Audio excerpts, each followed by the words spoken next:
1980, les campagnes vibrent encore, 1 million de fermiers, debout dès l'aurore. La terre nourrit, le pays s'enracine, les tracteurs chantent, les sillons s'alignent en 2025. Un constat amer, y a 4 fois moins de paysans pour nourrir la même terre.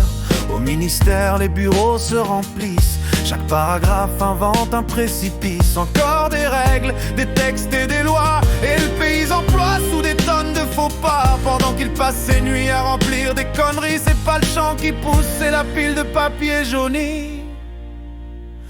Moins d'agriculteurs et plus de fonctionnaires, des normes qui s'empilent, un désert sur la terre. Un paradoxe fou, une absurdité claire. La France se nourrit de papier réglementaire, c'est le monde à l'envers. L'absurde en action, on perd les semeurs, on gagne des stylos à la con. À force d'écrire, on oublie de semer. Qui nourrira le monde quand il n'y aura plus de blé? Les petits chefs derrière vos bureaux, descendez donc voir ce qui reste dans nos hameaux. Vos piles de papier remplacent pas la sueur, on sera bientôt plus que des fantômes d'agriculteurs. Moins d'agriculteurs et plus de fonctionnaires, des normes qui s'empilent, un désert sur la terre. Un paradoxe fou, une absurdité claire. La France se nourrit de papier réglementaire. Au lieu de planter des blés, on plante des formulaires. La ruralité s'éteint mais la paperasse prospère. Alors qui nourrit qui dans ce drôle de système? Celui qui gratte du papier ou celui qui sert?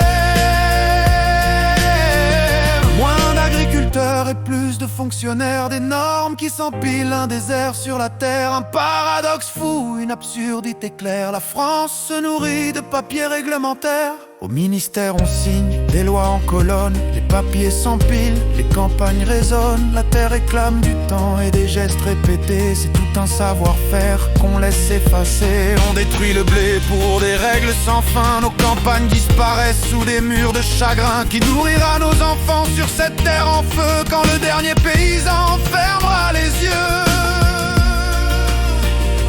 Alors on importe des fruits sans odeur, des légumes sans goût, des viandes sans saveur. On mange des couleurs sorties des usines et l'on oublie nos sols, nos saisons, nos racines. Notre terroir s'efface au nom des accords, un héritage immense qu'on abandonne aux ports. Moins d'agriculteurs et plus de fonctionnaires, des normes qui s'empilent, un désert sur la terre. Un paradoxe fou, une absurdité claire. La France se nourrit de papier réglementaire.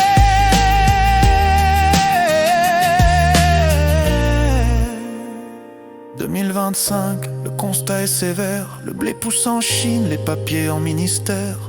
Le patrimoine qui s'éteint laisse place à une armée d'écrivains.